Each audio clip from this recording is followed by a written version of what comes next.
contenu qui ne coûte pas forcément cher, mais qui soit assez ludique et qui puisse vraiment apporter une plus-value aux enfants. Donc à Morpa, il ne se passe rien. Là, nous, on pousse pour qu'il y ait un projet pédagogique. Donc le maire, pour l'instant, fait de la garderie à minima.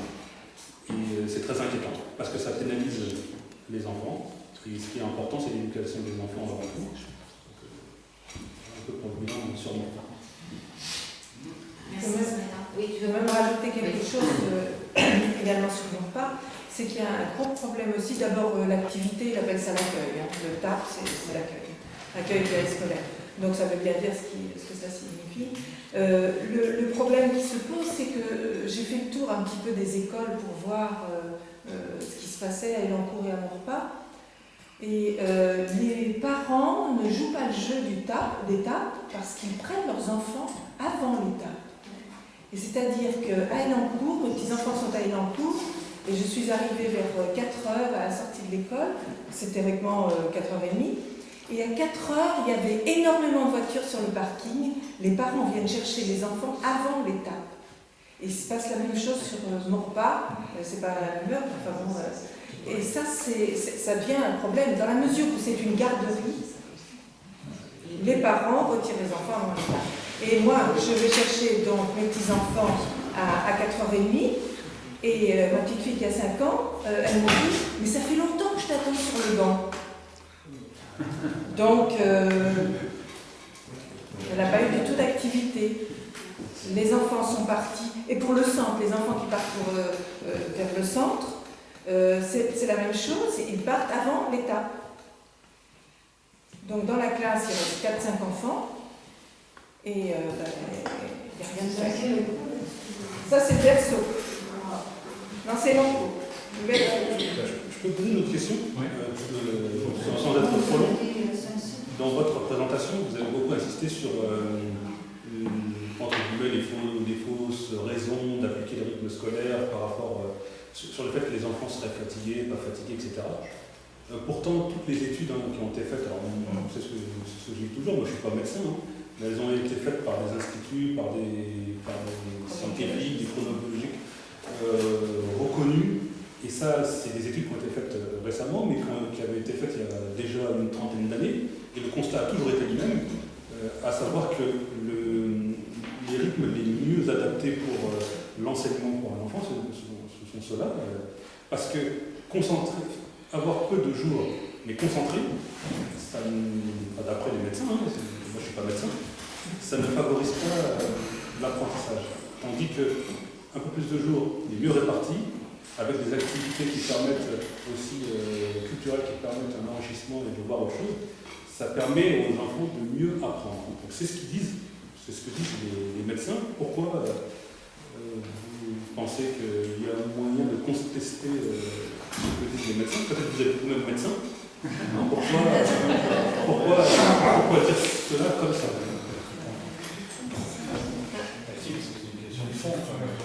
Je ne sais pas, est-ce que c'est peut-être pas mieux même de laisser les gens s'exprimer, qui ne répondra pas, parce que sinon on va être dans un dialogue permanent. Donc on a bien écrit les questions, d'ailleurs d'autres peuvent répondre aussi, peut-être que ça peut être là.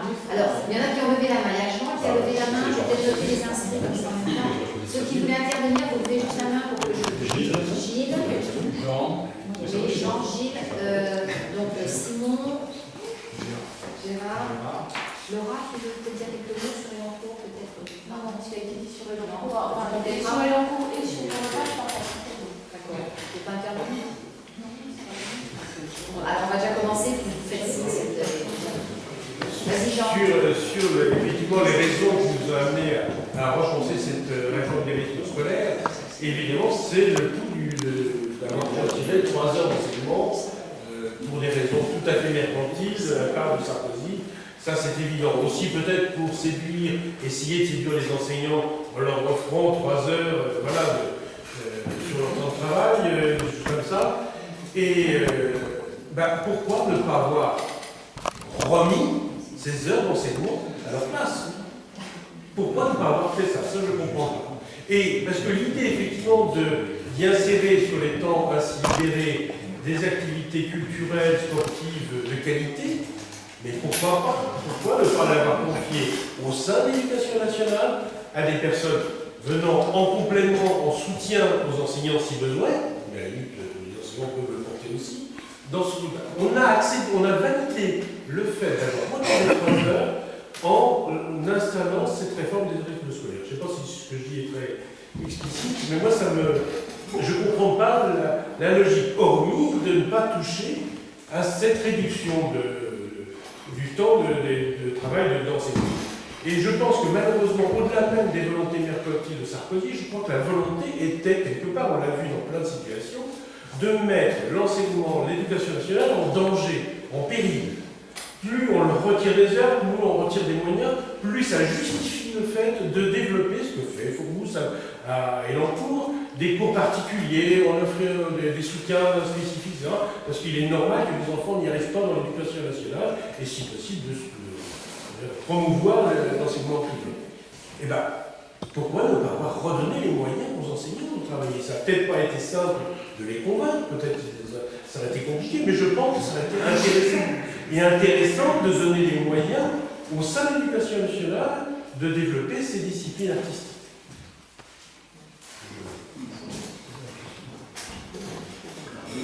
Gilles, je crois que c'est Oui. Présente-toi peut-être, on a oublié. Oui, Gilles, en fait, je suis sur Saint-Cyr. Je suis aussi à FCPE, au FCF, mais j'ai plus d'enfants en primaire. Oui, je crois qu'il y a effectivement l'intervention précédente, il y a plusieurs choses qui m'ont interpellé. Effectivement, comme disait Pierre, déjà sur la fatigue, je dirais la fatigue, c'est pas la même pour tout le monde. Donc sur Saint-Cyr, entre autres, ce qu'ils ont fait, ils ont poussé la garderie maintenant jusqu'à 19h le soir, à la demande des parents, parce que, en fait, c'est ça, c'est que les gens ont une vie tellement détraquée que maintenant, on peut mettre son enfant, donc les petits en maternelle, de 7h30 à 19h. Donc c'est sûr que ceux-là, ils n'auront pas la même... Et si en plus, quand ils arrivent le soir, vu que les parents, ils arrivent aussi à cette heure-là, vous voyez ce qui va se passer par derrière, ils vont se coucher tard en ayant été au devant la télé, eux ils vont avoir une forte fatigue. C'est pas la même fatigue que celui qui pourra rentrer à la maison à 5h30, qui sera pris en charge. Là, il y a déjà effectivement au niveau des inégalités, après de la disponibilité à l'enfant le lendemain pour pouvoir, et puis tout au cours de l'année. Là, effectivement, le problème de la fatigue se pose surtout, je pense, par la vie des parents qui est autour. Et moi, je vois ce qui est terrible en fait sur ce qui se passe avec ça, c'est effectivement, on se rend compte comme le débat est évacué sur l'intérêt vraiment profond de cette réforme. Et ben, on est content parce qu'on a une garderie. Après que ce soit l'école ou les centres ou les machins, moi je trouve que c'en est atroce. Je dirais le nombre même y compris de la part des parents. Et moi, ce que j'ai entendu de plus dramatique, je suis à la FCPE. En début de semaine, j'ai entendu le président de la FCPE, je ne sais plus comment il s'appelle, je ne sais plus comment, là. Il a été interrogé, les rythmes scolaires, tout va bien. Moi, je paye ma cotisation à la FCPE, c'est pas pour entendre des inepties pareilles à la radio. Je dirais effectivement, ça va bien, la garderie est assurée. Et je crois que là, on a suffisamment parlé. C'est pas ça qu'on attend, et certainement pas, je dirais, de représentants de la FCPE. Moi, je vous dis, j'étais vraiment scandalisé, donc en tant que FCPE, je n'adhère absolument pas à ces propos-là. Voilà. Après, effectivement, comme tu dis, il y a aussi l'aspect démagogique. On a fait ça le samedi, je dirais que ça a été fait pour les parents. Moi, je sais que quand mes enfants étaient en primaire, le samedi matin, c'était, et je pourrais en avoir discuté aussi avec les enseignants, c'était la meilleure journée d'enseignement. Et c'était là où il y avait contact avec les parents, on pouvait faire des projets, participer, voir. Enfin, voilà, c'est là où il y avait du lien qui se créait, on rencontrait. Sur Saint-Cyr, on faisait ce qu'on appelait le café des parents. Enfin, dans notre école, j'en ai d'autres expériences, mais tous les mois, les parents venaient, on faisait le café, enfin, il y avait ça créait du lien. Maintenant, c'est fini, ça n'existe plus. Donc c'est vrai que tout ça, c'est des choses qui ont été évacuées. Alors après, effectivement, aussi, moi j'ai un peu compris, je crois que je pense que tu le voyais, mais j'avais l'air presque surpris. La loi, effectivement, il y a des bonnes orientations. On commence à avoir, je pense, une expérience entre les bonnes orientations affichées et ce qu'on nous sert par derrière, si on ne touche pas, je dirais, aux grands fondamentaux économiques et politiques. On sait très bien que ce n'est que de l'affichage. Moi, je ne suis absolument pas surpris de voir que les choses se passent comme ça. Je ne suis pas d'accord, mais je ne suis pas surpris. Moi, quand j'ai entendu Vincent Payon, effectivement, à la radio, il avait été interpellé par un animateur sur le problème, effectivement. Avant, la règle, c'était un animateur pour 14 enfants. Donc déjà, ça fait beaucoup pour faire des activités comme ça. Et donc, interpellé, mais comment on va faire? Mais pas de problème, maintenant, ça sera un animateur pour 20 enfants. 20. 18. Alors, en tout cas, c'est ce qui a annoncé. Alors, maintenant, D'accord, on a 18. comment? 14 à 18, c'est une bonne guerre. Ils sont passés de 14 à 18. Il a récupéré 14 à 18 quand tous les animateurs sont là. Parce que moi, ce que j'ai connu, c'est que c'était 14 officiels, mais vu qu'il en manque toujours un, dans les faits, c'est pas un animateur pour 14. Donc il y a aussi ce souci-là. Alors après, il y a aussi une remarque qui était faite, c'est que tu as parlé, il y a les communes riches et les communes pauvres, et il y a aussi les communes qui veulent faire et celles qui ne veulent pas faire. Il y a deux dimensions, et entre tout ça, mais effectivement, on voit que là, ça va aggraver les inégalités. Et donc, quand on parle de budget, effectivement, effectivement on est d'accord, le déficit public, on nous l'a encore annoncé, 2 000 milliards, tout ça. C'est le déficit public, le déficit privé, moi j'en entends moins parler, je dirais les masses spéculatives qui circulent actuellement et qui justement sont en embuscade pour privatiser, je dirais pour tomber sur la privatisation du système éducatif, comme c'est la même chose pour le marché de la santé, qui est un marché énorme, ils sont derrière. Et normalement, quand on avait pareil, je ne suis pas non plus complètement innocent, mais en théorie, quand on avait versé, on va dire, notre bulletin pour François Hollande, on devait avoir quelqu'un qui devait s'attaquer à la finance. Donc en fait, à ces fameux mécanismes-là qui privent l'école des moyens, on va pas vous faire le tableau, parce qu'on en est aujourd'hui. Ce que je veux dire, c'est qu'on ne peut pas être surpris. Alors sinon, c'est que, effectivement, ça manque peut-être d'écoles, de discussions plus profondes, politiques, d'être surpris de voir ces situations-là aujourd'hui. Moi, personnellement, je ne suis absolument pas surpris. Voilà. Juste pour reprendre les questions d'Ismaël. Moi, je crois qu'on est au fond du débat. Ça débute juste, mais on est au fond. Moi, je trouve que tu as raison de dire qu'on visait à réduire l'inégalité sociale par ce moyen-là.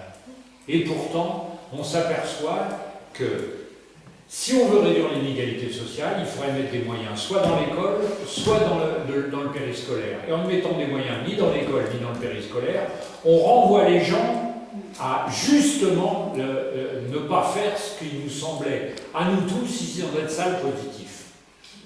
Et ce que tu dis quand même sur les enfants qui ne restent pas au périscolaire, la marchandisation elle est bien en œuvre, les pauvres ils vont rester à l'école, à la garderie, ils vont rester au Nutella tranche de pain, eux, on est d'accord, et les autres, les parents qui ont les moyens, ils prendront les enfants et ils amèneront à des vraies activités.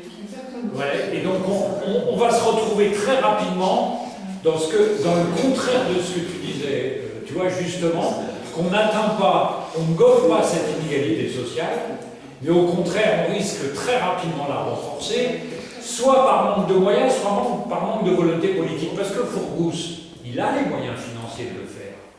Il ne veut pas le faire. C'est un peu comme à Neuilly. À Neuilly, il n'y a pas besoin de chasser les immigrés. N'importe comment, c'est déjà trop cher les loyers pour qu'ils viennent y habiter. Ils sont tranquilles. Ils ont des méthodes de contournement par rapport à la loi et l'égalité sociale qu'on ait tous dans notre tête qui sont impressionnantes. Deuxième étape, alors je suis pas médecin, mais j'étais prof pendant toute ma carrière au Val-Fouré avec des gosses en grande difficulté.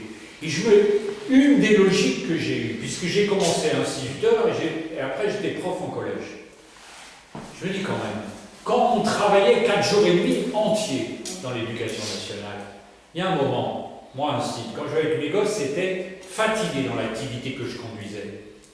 Je changeais d'activité. C'est-à-dire que c'était la rotation. D'ailleurs, le programme, il était éclairant sur ce qu'on devait faire dans la semaine, il n'était pas bridé sur des horaires. J'ai mes petits-enfants qui sont dans cette scolarité Sarkozy. On va l'annoncer comme ça à 4 jours, jusqu'à l'année dernière. Du matin au soir, ils faisaient des maths et du français, ce que j'appelle le socle commun.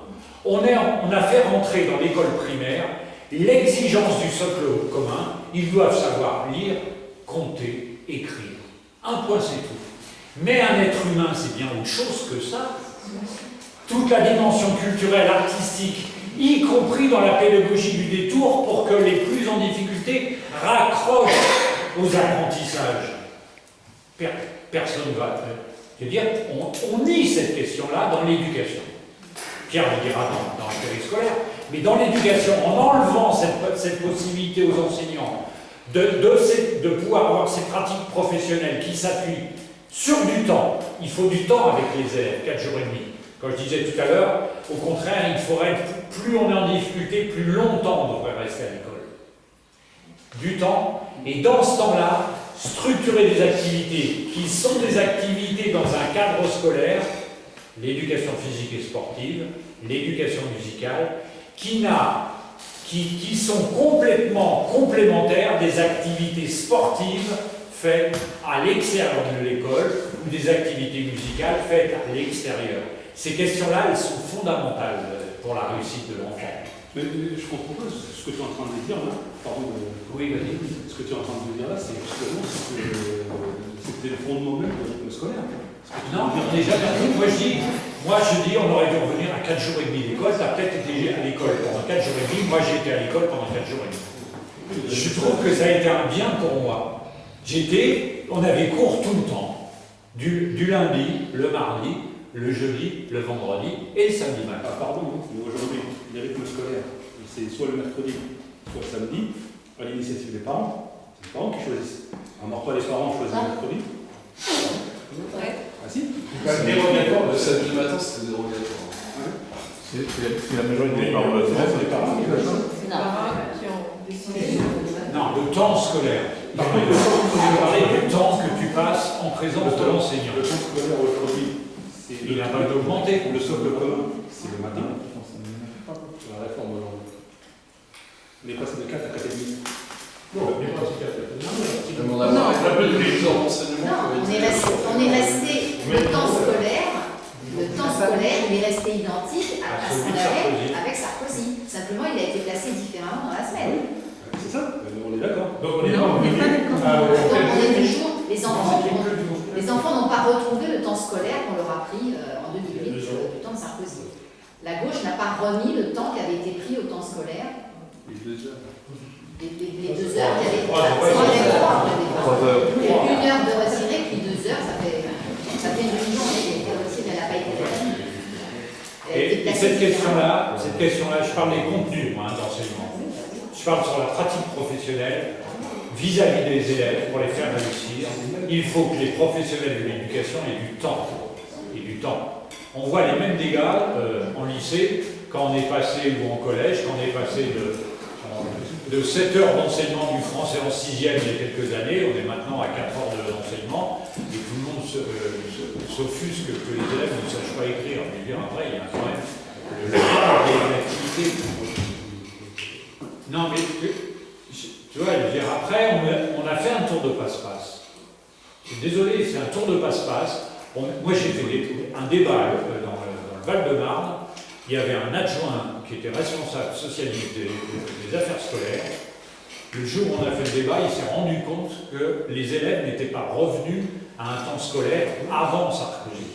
Il s'en est même pas rendu compte parce qu'il y a eu une telle embrouille dans la communication qu'on nous a dit qu'on revenait à 4 jours et demi. On n'est pas revenu à 4 jours et demi. On a étalé le temps de la Sarkozy sur 4 jours et demi. Ce qui a eu des conséquences, c'est que les enseignants, ils travaillaient que 4 jours dans la semaine. Pour le même temps de travail, c'est la flexibilité, on les a mis sur 5 jours. Sans aucun avantage. Donc ça a créé de la grogne chez les enseignants parce que plus de fatigue, plus de présence dans l'école. Ça crée de la fatigue chez les enfants supplémentaires parce qu'ils n'ont plus la coupure du mercredi pour dormir. L'idéal, tous ceux qui voulaient, et quand tu fais allusion aux chronobiologistes, ils disaient notamment que la coupure du mercredi était essentielle dans la semaine. Et que ce qui était négatif, c'était la coupure du samedi, dimanche, de 2 jours d'affilée, parce que les enfants, le lundi, il fallait les remettre dans l'activité. Et c'est quand même bizarre, ça encore, on n'en a jamais entendu parler. Que la plus grosse défaillance, c'était justement de laisser une grosse coupure de week-end qui correspondait à la vie des bobos, de ceux qui voulaient partir en week-end, de ceux que je viens de croiser sur l'autoroute de l'Ouest, qui partent à Deauville. Eux, ils ont besoin des 2 jours. Mais nos élèves, ils n'avaient pas besoin de cette coupure-là, ils avaient par contre besoin de se reposer le mercredi dans des activités périscolaires organisées par les communes. On aurait pu avoir cette complémentarité s'il y avait eu un débat. Excusez-moi. Je propose qu'on reprenne le fil des intervenants. Donc je crois qu'il y a Simon, Gérard, est-ce qu'il y en a d'autres qui... Jean-Claude, Sylvie. Voilà. Donc essayez d'être... je contrains de vers personnes et on va essayer de limiter. Moi, Simon, je suis à Guyancourt, mais je travaille à Antony notamment, en école élémentaire. Moi, je voudrais revenir sur le point de la fatigue. Alors, j'entends bien les recherches de chronobiologistes, je ne sais pas trop ce que ça veut dire d'ailleurs, mais bon, chronobiologistes qui ont fait des super études de... Voilà, moi, je fonctionne plus sur le ressenti que j'ai avec les enfants. Je travaille les jeudis, je suis en formation de musicien intervenant, je travaille les jeudis dans l'école. J'étais animateur, maintenant je suis jeune directeur de colonie de vacances.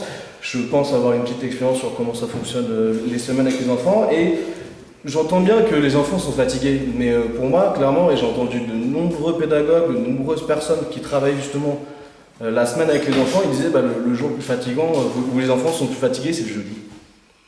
Et je le sens, moi, quand je suis en intervention avec les enfants, je vois que, en plus, c'est le jeudi, des fois, ils rament en fin de journée, ils peuvent plus rien faire, les enfants. Alors pourquoi se poser la question de oui, il faut que ça soit plus l'après-midi que le matin, enfin ça c'est des questions où les enfants ils en ont rien à faire d'un certain côté aussi.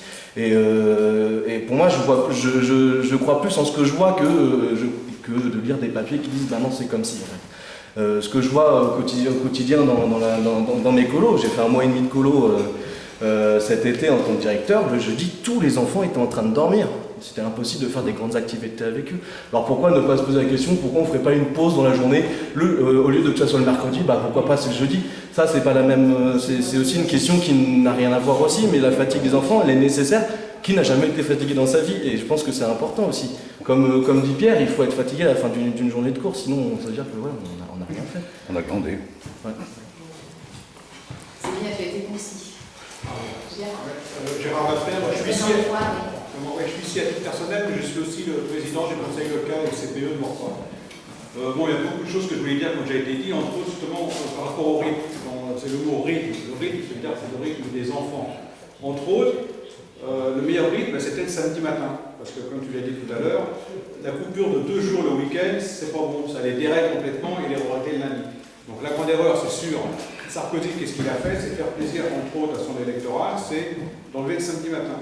Et cette réforme-là, pour moi, elle est pas bonne. Alors, je sais que la FCPE au niveau national défendait aussi quand même pas mal le mercredi, mais pour moi, il fallait remettre le samedi et pas faire des sondages dans les communes, parce que c'est vrai qu'on propose, comme à Morcoing, ça a été proposé le mercredi ou le samedi. C'est sûr que les parents, comme la majorité, ont pris le mercredi. Quoi. Voilà. Et entre autres, l'histoire d'État, c'est pas normal aussi qu'on propose aux parents de récupérer leur enfant 1/4 d'heure ou une demi-heure plus tôt. L'étape, tout le monde devrait rester. Si c'est en fin de journée, d'accord, si c'est de 3h30 à 4h, on peut en avoir comme ça, aucun enfant ne sort à 3h30. Alors on propose de les faire sortir avant, mais c'est sûr, ça fait des inégalités. Puis après, après, il y a le contenu. C'est sûr que là, on reprend, c'est de la garderie. Ça risque de durer longtemps, mais bon, voilà. Pour moi, c'est la réforme au départ qu'il fallait imposer le samedi, remettre le samedi matin sans demander l'avis des parents. Jean-Claude, je crois que vous voulez intervenir. Oui, très rapidement, moi c'est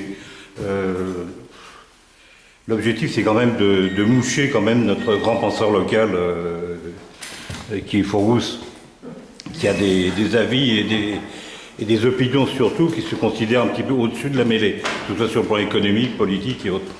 Là, si ce monsieur trouve que les enfants sont fatigués, mais diable, pourquoi est-ce qu'il offre gratuitement des cours par télé aux enfants? Ils vont encore les fatiguer beaucoup plus, ce monsieur. Il n'a pas réfléchi. Il va les obliger à faire des cours avec les parents sur le dos. Mais c'est stressant, ça. Est-ce qu'il a eu des enfants ou est-ce qu'il les a mis à Sainte-Thérèse ou... Oui, d'ailleurs, je crois. Voilà, c'est tout. Il faut les moucher de plus en plus, ces gens-là. Parce que... je dis par rapport à l'école, ils sont dangereux. Il n'y a pas que l'école d'ailleurs, mais ils sont vraiment dangereux. Et l'objectif, comme disait Ismaël, l'objectif de Sarkozy et des gens c'est pas que lui, Sarkozy c'est un porte-parole aussi. C'est pas que des motifs économiques, ce sont des motifs idéologiques. C'est-à-dire que le but, c'est quand même que une certaine élite avec sa progéniture puisse pérenniser un petit peu une classe des élites, moi je les appelle la classe des élites. Et puis que les autres, eh ben, il faut des gens pour monter des murs en brie, il faut des gens pour balayer les rues, il faut des gens pour faire le boulot un peu merdique. Mais surtout que ce ne soit pas des enfants de bien. Merci Jean-Claude, tu as terminé? Oh oui, oui, oui, parce que... Il y a pas mal de demandes d'intervention. Moi, je suis sur TRAP, je suis enseignante depuis 30 ans sur TRAP. Je suis directrice d'une école. Moi, vraiment, j'atteste que c'est une catastrophe. Une catastrophe sur le temps donné aux élèves, on en a parlé, mais ça raccourcit les cours d'une façon, puisqu'on n'a pas redonné les heures. Hein. On a, comme tu dis, remis les heures qui étaient sur 4 jours et demi, mais pas redonné les heures. Ce qui fait que moi j'ai des enseignants qui... il y a des enseignants qui sont qui ont presque envie de faire du français et des maths toute la journée parce qu'ils n'ont pas le temps de faire réfléchir les enfants, à moins de leur donner des connaissances et qu'on revienne avec des choses à apprendre par cœur mais sans réfléchir. Les cours d'histoire-géographie sont bâclés parce qu'il n'y a pas le temps. Etc. Donc c'est dramatique. Sur TRAP, ça a été mis l'année dernière déjà, donc nous on a déjà maintenant plus d'1 an d'expérience, d'une façon alors complètement antidémocratique, si bien que quand même ça fait réagir les parents d'élèves et les enseignants, qui ont fini quand même par réagir et demander au maire de TRAP de quand même qu'il fallait quand même qu'on avait le droit de donner notre avis, et sur aussi les animateurs qui ont été aussi squeezés, alors qu'ils étaient quand même eux aussi quand même des acteurs de cette réforme, puisqu'ils allaient eux récupérer, je dis récupérer parce que c'est un peu comme ça que ça se passe, c'est entre guillemets, mais c'est comme ça que ça se passe, des enfants après le temps scolaire sur un nombre pendant 2 heures, quoi. Donc c'est quand même assez important. Première chose, antidémocratique. Deuxième chose, on en est à la 2e année. Comme ça ne marchait pas la première année sur les rythmes qu'on nous avait imposés, le maire a refait une autre organisation. À nouveau, les parents devaient s'organiser professionnellement. Alors, on quittait à 16h15, sauf le vendredi à 16h. Là, cette année, c'est 15h30, donc les parents ont été obligés de revoir leurs copies sur leur niveau professionnel, donc c'est une catastrophe sur le niveau familial.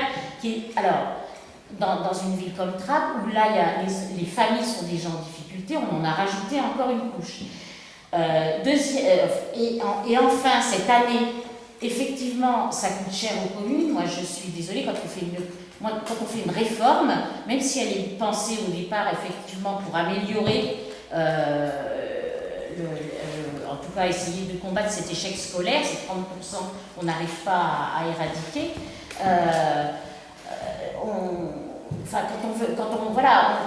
On pense au moins à la financer, c'est un minimum. Or, on la fait financer par des communes où on sait que l'État donne de moins en moins de subventions. Donc, c'est une aberration totale, ce qui fait des catastrophes, ce qui fait que cette année, dans ma ville, entre 15h30 et 16h30, les enfants ont de l'étude gratuite. Très bien, parfait. Sauf qu'il n'y a pas assez d'animateurs pour les encadrer. Donc on a fait pression sur les enseignants d'une façon abominable en disant que c'était leur faute si les enfants allaient être en échec scolaire. Il faut quand même le faire. Hein. J'étais obligée de me fâcher à une réunion à l'école parce qu'il y avait un représentant de la mairie en disant c'est terminé, moi j'arrête la réunion parce que ce n'est pas la faute des enseignants. On nous a fait une pression extraordinaire.